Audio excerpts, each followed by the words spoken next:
চেষ্টা করবেন আপনার কান পর্যন্ত যেন ওই কথাগুলো কখনোই না পৌঁছায়, যে কথাগুলো আপনার অবর্তমানে আপনার সামনে রসগোল্লা সাজা মানুষগুলো বলে বেড়ায়। বিশ্বাস করেন, যদি আপনি একবার বুঝে ফেলেন যে আপনার পিঠ পিছে আপনার একান্ত বিশ্বস্ত মানুষগুলো আপনার সম্পর্কে কি বলে বেড়ায়, তাহলে তাদেরকে ঘৃণা করতেও আপনার ঘৃণা লাগবে।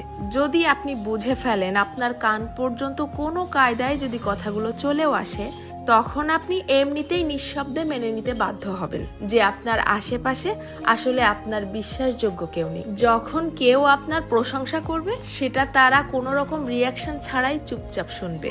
অথচ কেউ যখন আপনার সম্পর্কে খারাপ কিছু বলবে, সেটা দেখবেন যত দ্রুত সম্ভব এরাই মানুষের মধ্যে ছড়িয়ে দিবে।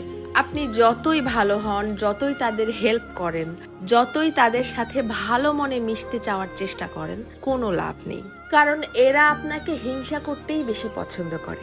আপনার সামনে দেখাবে যে আপনাকে ভালোবাসে, অথচ আপনার পিঠ পিছে আপনাকে প্রচন্ড লেভেলের হিংসা করে। দীর্ঘদিন ধরে সবকিছু জেনেও চুপচাপ সহ্য করতে করতে যখন আপনি তাদের মতের অমিল হয় এইরকম সামান্য দুই একটা কথা বলে বসবেন, তখনই বুঝতে পারবেন তাদের আসল রূপ।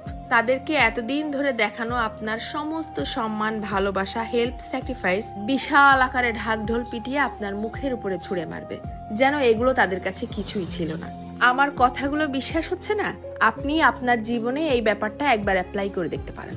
বিশ্বাস করেন, কেউ কারোর আপন না, শুধুমাত্র সামনাসামনি আপন আপন সাজার ভান ধরে। যত দ্রুত আপনি এই সত্যিটা বুঝতে পারবেন, তত দ্রুত আপনার জীবনটা শুধরে যাবে। কারণ কেবলমাত্র তখনই আপনি সেই আপন সাজা মানুষগুলোর সামনে নিজেকে প্রেজেন্ট করা বন্ধ করে দিবেন। কারো কাছ থেকে কোনো এক্সপেকটেশনও রাখবেন না। জীবনটা হয়ে যাবে শান্তির।